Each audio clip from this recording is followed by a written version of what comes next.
예, 오늘 마켓 인사이드는 헤르메스 스탁의 하창은 본부장님 나오셨습니다. 안녕하세요. 네, 어서 오세요. 안녕하십니까. 안녕하십니까. 네. 오늘 금요일인데 금요일은 뭐가 좀 다릅니까? 어떤 부분에서? 그러니까 뭐 생활이나 기분이나 아니면 증시나 그렇죠. 일단 생활에서는 좀 기분이 좋은 게 어쨌든 이틀 정도 쉬면서 또 생각도 정리할 수 있으니까 또 이제 다음 주에 어떤 일이 있을까 좀 기대도 되는 부분이 있고, 증시 같은 경우도 보통은 이제 좀 매매하시는 분들은 금요일 오전장까지 매매하시고 이제 교회로 나가시거나 또 이렇게 많이 하시니까 약간 좀 흐름은 다를 수 있다. 그러니까 직업이 이제 이 주식을 다루고 주식을 해설하는 직업을 갖고 계시잖아요. 아, 네. 지루할 틈은 없으시겠어요. 맞습니다. 새로운 걸 계속 막 공부하고 해야 되니까 사실 정신이 없죠. 네. 그래서 이제 금요일 오후장에 좀 한산한 건가요? 다들 이제 아유 얘 할 만큼 했다. 장 접고 이제 오후장은 좀 쉬자 뭐 이런 분위기들도 좀 있지 않은가 싶습니다. 자, 미국 시장 볼까요? 네, 간밤에 미국 시장은 또 강세 흐름들이 나타났는데요. 사실 이제 소매 판매가 좀 예상치보다 큰 폭으로 하회를 하다 보니까 장 초반엔 좀 약했는데 후반으로 가면서 다시 좀 좋아지는 흐름으로 좀 바뀌었습니다. 그래서 3대 지수 모두 다 상승이 나타났고요. 상대적으로 이제 기술주가 일부 쉬어가는 흐름들이 있었기 때문에 뭐 기술주보다는 뭐 다우라든지 S&P 쪽이 조금 더 강한 흐름들이 나타났다라는 점, 그리고 S&P 500 같은 경우 또 신고가 다시 재갱신을 했다라는 부분에서는 상당히 좀 의미가 있다라고 보고 있고요.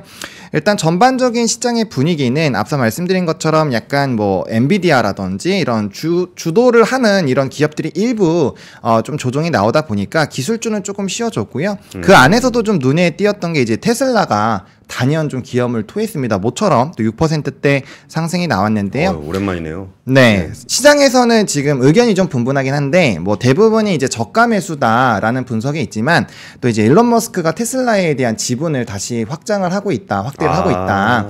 그 이슈가 조금 있는 상황이거든요. 그래서 작년에 한 13% 정도까지 빠졌다가 올해 들어서 한 20%대 초반까지 좀 다시 끌어올린 부분으로 또 분석이 되고 있어서 그런 부분들도 좀 일부 테슬라의 상승을 좀 견인한 것이 아닌가. 그리고 뭐 아크 인베스트먼트부터 시작해서 좀 많은 펀딩 기업들이 사실 좀 많이 매수를 해주고 있는 상황이긴 하거든요.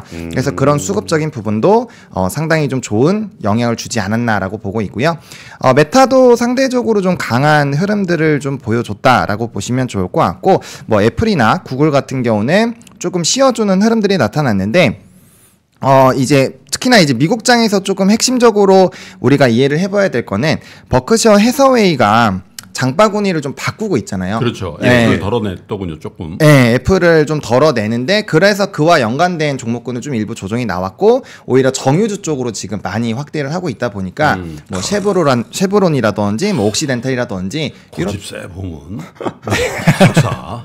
맞습니다. 그래서 그쪽에서의 움직임이 좀 상당히 달라지는 흐름들이 나타나서, 그러니까 오늘 사실 이제 에너지 부분에 중심이 나오기는 했는데 이거는 뭐 그냥 버크셔 해서웨이가 거의 다 영향을 준 것이 아닌가라고 저는 개인적으로 해석을 하고 있거든요. 그래서 수급발인 부분이 상당히 있었다라는 점을 보시면 좋을 것 같고, 그리고 소매 판매가 어쨌든 조금 부진하게 나오다 보니까 국채 수익률 같은 경우는 좀 일부 좀 하락하는 흐름들이 나타났습니다. 아무래도 좀 경기에 대한 또 불안감들에 대한 얘기들이 나오고 있는데, 사실 연말까지 엄청나게 소비를 많이 했잖아요. 아무리 미국이 소비가 3분의 1을 차지하는 그런 나라라고 하지만 연말에 소비하고 연초에도 또 계속적으로 엄청나게 소비하기는 조금 부담스러운 부분이 없잖아 있기 때문에 이번 1월에 물론 예상치보다 많이 떨어지기는 했지만 이 부분에서 연속적으로 추가적인 하락이 나타나지 않는다라고 한다면 너무 확대 해석을 하실 필요는 없다. 그러니까 CPI 같은 경우도 우리가 예상치보다는 좀 높게 나와서 이거 금리 고착화 되는 거 아니야? 약간 이런 고민을 좀 했잖아요.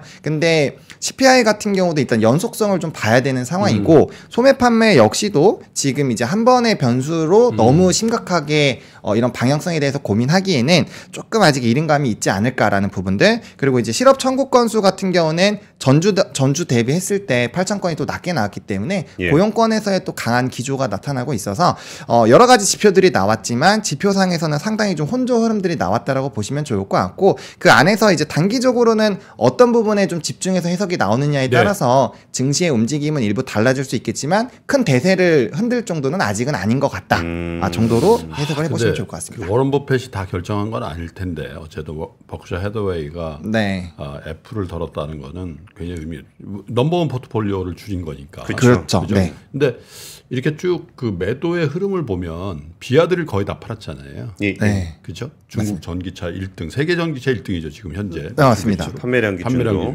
예. 그 다음에 TSMC를 다 엎어버렸어요. 그렇죠. 네, 그건 뭐 거의 단타 수준으로 엎어버렸죠. 맞습니다. 그 다음에 애플을 판단 말이죠. 어떤 공통점이 있을까 이게?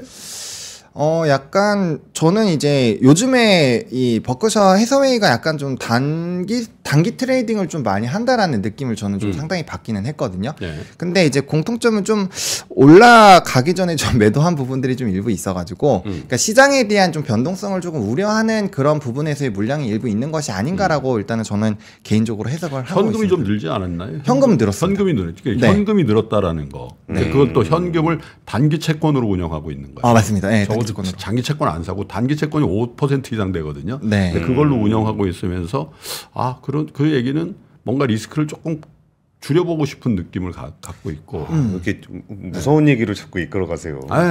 그렇잖아요. 현금을 갖고 캐시 매니지먼트 하고 있는 거거든요. 지금. 맞습니다. 네. 거기다가 이제 중국 익스포저를 줄인다. 맞습니다. 그렇죠. BRD 줄이고 또 그런 것들. TSMC, 애플도 중국 익스포죠. 네. 애플도 중국 익스포. 그러네요. 그러네요. 예. 네. 그런 측면이 좀 읽히는데 전화 한번 해볼게요. 알겠습니다. 그 시차 있으니까 지금 전화하면은 좀 주무실 수 있으니까 좀 일하실 때 전화 주시면 좋을 것 같아요. 먼발치에서 봤으니까. 알겠습니다. 그럼 어제 우리나라 증시는 좀 어땠어요? 네, 국내 증시 같은 경우는 사실 어제 조금 아쉽다라는 평이 많이 저는 생각적으로 있었는데, 미국 증시가 굉장히 좀 화랑이었거든요. 어제도 좋았고 오늘도 좋았는데, 특히나 이제 어제는 좀 상당히 좋았죠. 그래서 우리나라 증시도 좀 같이 따라서 올라가는 것이 아닌가 했는데, 역시나 코스피 PBR 0.95배는 상당히 좀 높은 벽이지 않나라는 생각이 좀 듭니다. 이 구간부터는 사실 지수의 상승을 끌어왔었던 프로그램 이제 비차익 순매수도 일부 좀 소강 상태에 들어온 상황이고요. 외국인 선물 같은 경우도 뭐 전거래일이나 전전거래일까지만 해도 막 몇천억씩 조 단위로 들어왔었던 이런 수급들도 지금 좀 소강 상태로 어제 마감이 됐거든요. 그리고 0.95. 네. 0.95 벽이 있으면은 본부장님은 피하십니까? 뚫어야 되지 않겠습니까? 그쵸. 사실 이제 그런 기대감은 있기는 한데, 우리가 또 지수가 만약에 연속적으로 계속 상승력이 나온다라고 한다면 충분히 이 기대감을 더 확대를 시킬 수가 있을 텐데, 예. 최근에 지수 자체가 2420포인트 정도까지 빠졌다가 또 이제 굉장히 빠르게 회복이 나왔잖아요. 예. 그러면은 분명 저가 매수하신 분들도 상당히 많다라는 얘기거든요. 그러면은 약간 애매한 구간에서는 충분히 차익이 나올 수 있는 상황이고, 그래서 최근에 개인의 수급을 보시면 뭐 전거래일에서는 매수를 하긴 했지만 외국인 기관이 엄청나게 매수를 해주는 그 기간 동안에 개인들은 대거 매도를 좀 많이 했거든요. 그러니까 그런 부분에서는 밸류업 프로그램에 대한 기대감이 있는 것은 맞지만, 거기에 따른 이제 실질적으로 이게 정말 일본처럼 진행이 될까라는 부분에서는 약간의 좀 물음표가 아직은 있는 것이 아닌가. 왜냐하면 정책적으로 아직 구체적으로 나온 게 없기 때문에 그 기대감만으로 그 0.95를 뚫는 게 정말 맞나라는 부분에서는 일부 조금 물음표를 갖고 있는 것이 아닌가라고 보고 있고요. 그러다 보니까 코스닥이 상대적으로 강한 것을 봤을 때는 코스닥은 아직까지 그 하락폭을 다 만회를 못했거든요. 그러다 보니까 상대적으로 코스닥을 조금 해볼까라는 부분들, 그리고 코스닥도 처음에 이제 밸류업 프로그램 얘기가 나왔을 땐 좀 소외가 많이 됐는데, 정부에서 코스닥도 이제 밸류업 프로그램을 같이 진행을 한다라고 얘기를 했잖아요. 그러다 보니까 그 다음부터는 코스닥도 좀 빠르게 올라와 주고 있기 때문에 코스피가 조금 약간 이런 눈치 보는 흐름들이 나타나는 그 상황에서 코스닥이 좀 따라가는 흐름들이 나타나지 않을까라고 보고 있고요. 저는 이러한 흐름들을 이 거래대금에서 좀 살펴봤는데, 화면을 좀 보여주시면 코스피 거래대금 같은 경우는 이 13일까지는 거래대금이 굉장히 좀 높았어요. 최근에 뭐 14조까지도 나오고 10조까지 떨어졌다가 다시 이렇게 올라가는 흐름들이 나타났는데, 14일, 15일 같은 경우는 거래대금 10조 수준에서 머무르고 있거든요. 근데 요때 좀 확인을 해보시면 자동차, 보험, 은행 요런 쪽에서 대거 차익이 나오면서 지금 단기 이동평균선 근처까지 떨어지거나 아니면 뭐 5일선을 이탈하는 종목군들도 상당히 많이 나타나고 있는 상황이에요. 물론 삼성물산 같이 이제 행동주의 펀드에 대한 영향을 크게 받았던 종목군들은 아직까지 강하지만 일단은 단기적으로 코스피 지수를 상승하게 만들었었던 그런 저 PBR과 연관성이 굉장히 높은 기업들은 단기적인 차익 실현들이 상당히 많이 나왔다라는 거거든요. 그러다 보니까 거래대금이 좀 줄어든 상황이고, 코스닥 같은 경우는 거래소에서 2조에서 3조 이상의 거래 대금이 빠졌음에도 불구하고 계속적으로 13일, 14일, 15일, 11조 수준을 유지를 하고 있거든요. 오히려 코스피보다는 코스닥이 더 거래 대금이 높기 때문에 지금 시장의 관심도가 약간의 코스피는 그래 정책 나올 때까지 좀 기다려보자라는 그런 관망추이가 좀 더 강해지고 있는 상황이고 코스닥에서의 이런 기술적인 반등 그리고 대형주가 쉬어가면 어쩔 수 없이 이제 개별주 위주의 이제 모멘텀 플레이가 되잖아요. 그러다 보니까 그쪽이 또 코스닥의 종목군들이 많이 또 분포가 되어 있어서 뭐 초전도체라든지 정거래일 같은 경우는 뭐 비트코인, NFT, STO 이런 종목군들이 대거 이제 시장의 상승 종목군들을 달성을 한 것처럼 약간의 개별주 위주 그리고 모멘텀 플레이로 자금을 돌리면서 이 시장의 이 월말까지의 흐름을 좀 지켜보려고 하는 심리가 좀 강해지고 있는 것이 아닌가라고 해석을 하고 있습니다. 초전도체는 또 소리 소문 없이 또 지금 신고가 아닙니까? 네, 그 뭐 대장주는 10배거가 이미 넘었는데도 네. 아직도 강세 기조가 유지가 되고 있습니다. 그거는 뭐 아니라며요. 초전도체는. 근데 이제 전 세계적으로 나오는 초전도체 관련한 뉴스가 나올 때마다 갑니다. 그래? 맞습니다. 네. 이제 한국의 그 건으로 가는 게 아닙니다. 그래? 예. 맞습니다. 우리가 일단 초전도체 주도국이네. 일단 트리거는 만들었으니까 맞는 것 같습니다. 네. 네. 알겠습니다. 그럼 오늘 상황을 한번 얘기해 볼까요? 오늘은 좀 어떤 전략을 가지고 준비하면 될까요? 네, 그래서 이제 시장에서는 여전히 이제 기업 밸류 프로그램에 대한 이런 기대감이 나타나는 것들은 우리가 이제 전거래일의 외국인 순매수 상위와 그 다음에 화면을 좀 보여주시면요, 이제 외국인 순매수 쪽이 굉장히 강하게 여기 상승력을 보시면 아직까지도 뭐 KB금융, 현대차, 삼성물산 이런 쪽이 많이 있어요. 그러니까 이 쪽은 여전히 저 PBR 관련된 종목군들이고요. 또 프로그램 순매수 쪽에서도 여전히 이제 그 현대차라든지 삼성물산 똑같이 있죠. 그러니까 외국인과 프로그램 수급을 좀 주도하는 쪽에서는 여전히 저 PBR이 절반 이상은 있다. 근데 다만 안에 구성되어 있는 종목군들에서 좀 변화가 나타났거든요. 프로그램 쪽에서는 2차전지가 상당히 조금 움직임이 나타나고 있는 상황이고요. 외국인 순매수 쪽에서는 이제 조금 소외가 됐었던 종목군들에서의 움직임이 나타나고 있어요. 그러니까 이거는 약간 자금의 순환이 계속 된다라는 얘기고, 그래서 오늘장 같은 경우 또 테슬라가 굉장히 좀 급등이 나왔잖아요. 게다가 뭐 NCM 수출에 대한 기조도 일부 반등 얘기 나오고 있고, 리튬 가격도 이제 4개월 만에 소폭 반등이 나왔다 이런 얘기들이 있기 때문에 그렇게 된다면 이제 대형주 쪽에서의 좀 단기적인 낙폭이 굉장히 강했었던 쪽에서의 단기 수급이 좀 강해질 수 있기 때문에 그 부분을 조금 체크를 해보실 필요가 있을 것 같고요.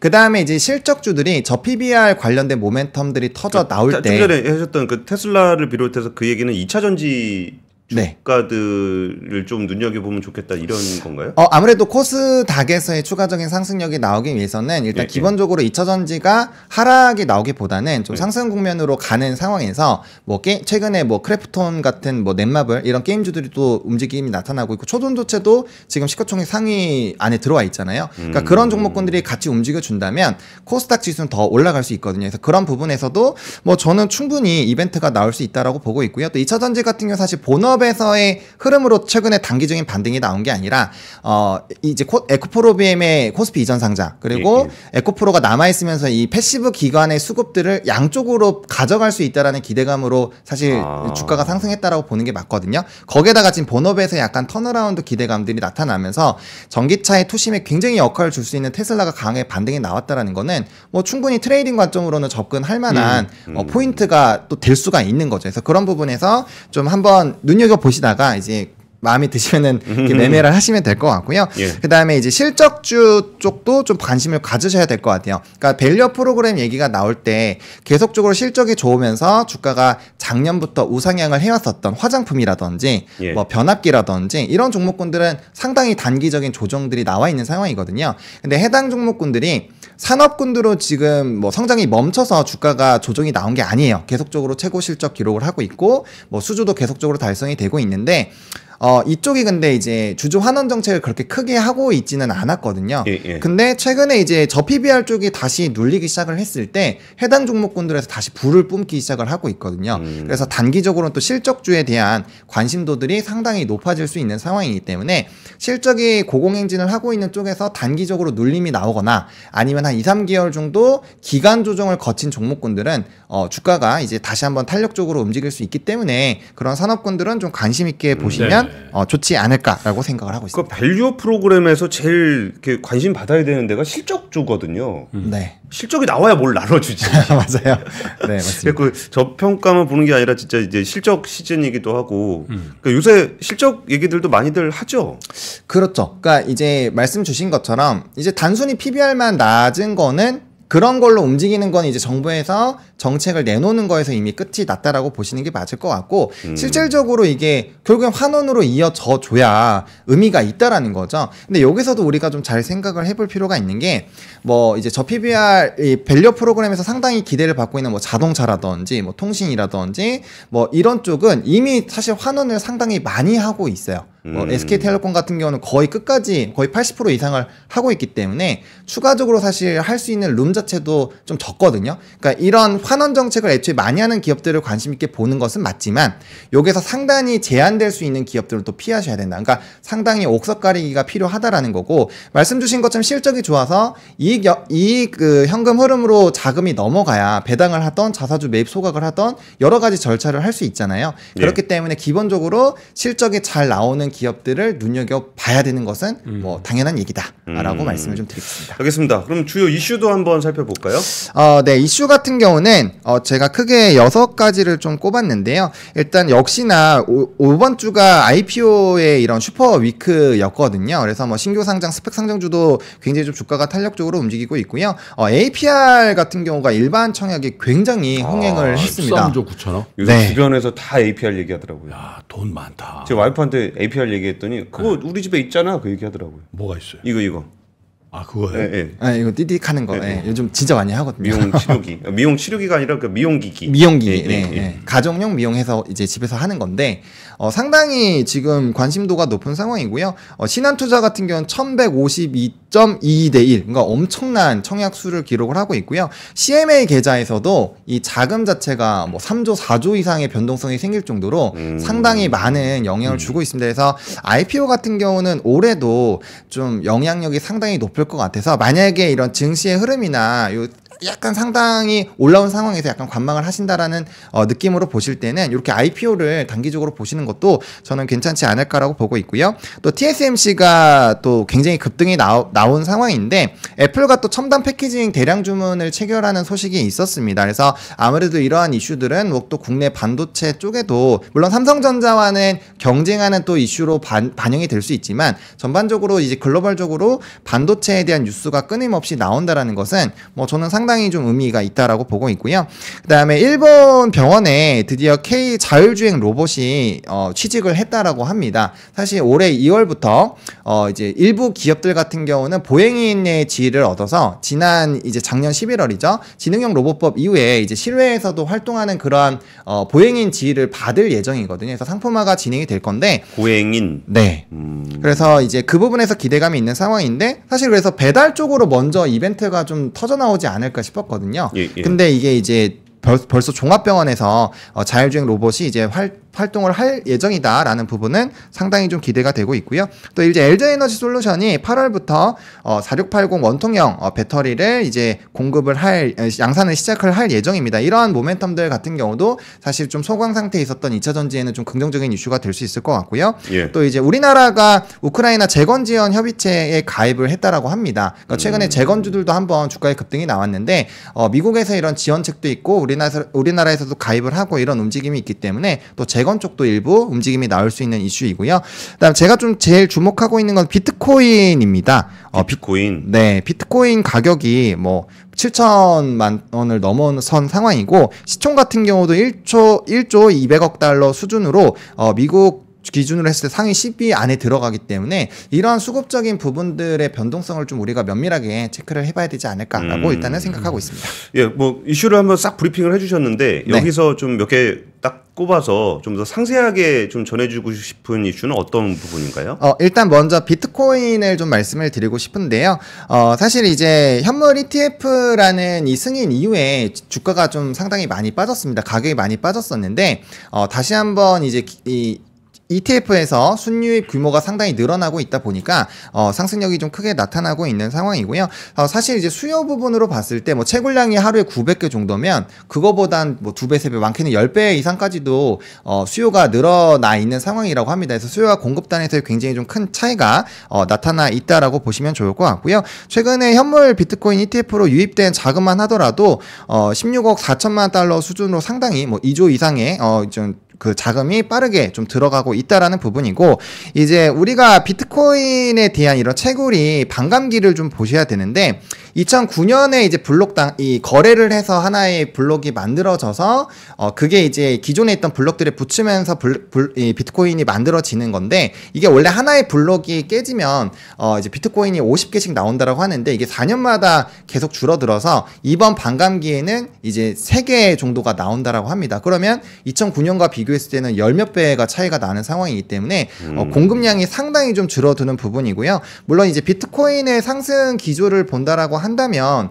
이게 이제 반감기만으로 물론 올라간 건 아니에요. 여러 가지 다양한 이슈들이 붙으면서 비트코인 가격이 올라가기는 했지만, 통상적으로 반감기에 들어갔을 때는 주가의 상승이 굉장히 크게 나타났다라는 거죠. 근데 이제 4월 22일로 아마 예정이 되어 있는 걸로 알고 있는데, 그때부터 또 반감기가 시작이 되면 아마 이제 추가적인 수요단 ETF에 대한 현물 수급이 계속 들어오는 상황에서, 게다가 5월 달에는 이더리움 ETF에 대한 승인 기대감도 있는 상황이잖아요. 그런 이제 기대감이 있는 상황에서 추가적으로 수요단이 더 늘어날 수 있는 상황에서 공급단에서의 이슈가 생기면 이건 가격이 더 고공행진할 수밖에 없다라는 게 시장의 시각이고요. 근데 진짜 이거는 진짜 모르겠는 게, 우리가 비트코인 그 반감기는 이미 만들 때부터 정해진 거였고, 맞아요. 네. 그리고서 이게 한 올해 1월 달까지 올라갔던 거는 비트코인 ETF와 함께 반감기 이슈로 1월까지 쫙 갔다가, 맞아요. 네. ETF 승인되고 나니까 푹 빠졌거든요. 맞습니다. 그러더니 지금 한동안 이제 끝났나 보다라고 했는데 다시 이걸 올리고서 지금 한부 부장님이 좀 또 다시 반감기 얘기를 또 해주시니까, 야, 코인은 진짜 모르겠다. 그렇죠. 근데 이제 조심하셔야 되는 거는, 통상적으로 반감기가 시작이 됐을 때 바로 비트코인의 가격이 크게 올라가지는 않습니다. 그래서 이번에도 현물 ETF 승인권처럼 아마 단기적으로는 이 주가의 비트코인의 가격이 좀 하락할 확률이 더 높다라고 생각을 하시고, 반감기가 시작되기 전에 한 일주일 전쯤에 한 번 정도 정리를 하셨다가 반감기 시작하고 한 달 정도 좀 이 흐름을 보시다가 다시 들어가시는 게 수익률 부분에서는 훨씬 더 좋다. 비트코인으로 수익 좀 많이 나셨죠? 네, 전 코인 ETF 관련된 부분으로 수익이 요번에 좀 상당히 많이 났었습니다. 부럽네요. 왠지 이렇게 그 주식 얘기하실 때보다 그 얘기하실 때 훨씬 자신감이 있어 보이시죠? 아닙니다. 부럽습니다. 그러면 부러우니까 우리 딴 얘기 하나 더 해주세요. 네, APR 부분인데, 제가 이제 APR 부분을 조금 집중해서 보자라고 말씀을 드리는 거는, 물론 신규 IPO에서의 그 기대감을 찾아가는 것도 있지만, 제가 조금 조심스러운 부분은 이게 수급이 이탈될 수 있는 요인들이 지금 계속 늘어나고 있어요. 앞서서도 이제 좀 현금 캐시에 대한 이런 흐름들을 좀 지켜나가기 위한 이제 버크셔의 행보다라는 부분을 좀 분석을 해주셨는데, 일단은 자금 자체가 미국으로 굉장히 많이 쏠려 나가고 있는 상황이고요. 그 다음에 신규 상장주에 만약 수급이 또 쏠리고, 대만도 지금 PBR 정책으로 시행을 한다라는 부분으로 지금 지수가 굉장히 많이 올라와 있는 상황이란 말이에요. 그러면은 우리나라도 사실 지수가 어느 정도 올라온 상황이기 때문에 뭔가 정말 정책적으로 긍정적인 이런 흐름들이 나타나지 않으면 자금이 지금 다른 데로 갈 때가 너무 많다라는 거죠. 비트코인도 하나의 그 예가 될 수 있고요. 그러다 보니까 이 지금 저는 시장에서 이 IPO에서 단기적인 수급이 뺏기는 것도 중요하지만, 거래 대금, 증시의 거래 대금 자체가 크게 줄어드는지를 면밀하게 좀 지켜보실 필요가 있지 않을까. 그리고 그 부분에서 만약에 큰 변동성이 생긴다면은 단기적으로 국내에서의 이런 포트 비중이 상당히 높으신 분들은 좀 조정을 하시고, 오히려 지금 현금으로 신규 매수를 조금 강하게 좀 진입을 하고 싶으시다면, 저는 지금 그냥 나스닥 기술주로 그냥 들어가는 게 훨씬 더 낫다라는 판단이 들기 때문에, 국내 비중이 많으신 분들에 한해서 말씀을 드리는 거예요. 국내와 미국 주식이 좀 밸런스가 잘 맞으시는 분들은 그 안에서의 너무 이제 치고 나가는 쪽만 조금씩 정리해 주시면 될 것 같고, 그게 아닌 분들은 그냥 관망하시면서 현재 흐름을 일단 지켜보시고, 정책에 대한 이런 결과가 나왔을 때 빠르게 대응하실 전략 정도만 세워놓으시고 편안하게 시장을 지켜보시면 좋을 것 같습니다. 예, 알겠습니다. 네. 오늘 장 시황 전망과 투자 전략까지 짜주셨습니다. 헤르메스 스탁의 하정한 본부장님 감사합니다. 네, 고맙습니다. 장 시작 전부터 종료까지 쏟아지는 수많은 뉴스와 정보들. 이 중에서 어떤 것이 투자에 정말 도움이 되는 정보일까요? 3프로의 증시 셔터맨 박근영 마스터가 직접 정보를 선별하고 투자의 힌트를 드립니다. 시간도 아끼고 투자 아이디어도 얻는 시간, 박근영 부장의 마켓 힌트와 함께 하세요. 자세한 사항은 3프로 TV 앱과 홈페이지를 확인하세요.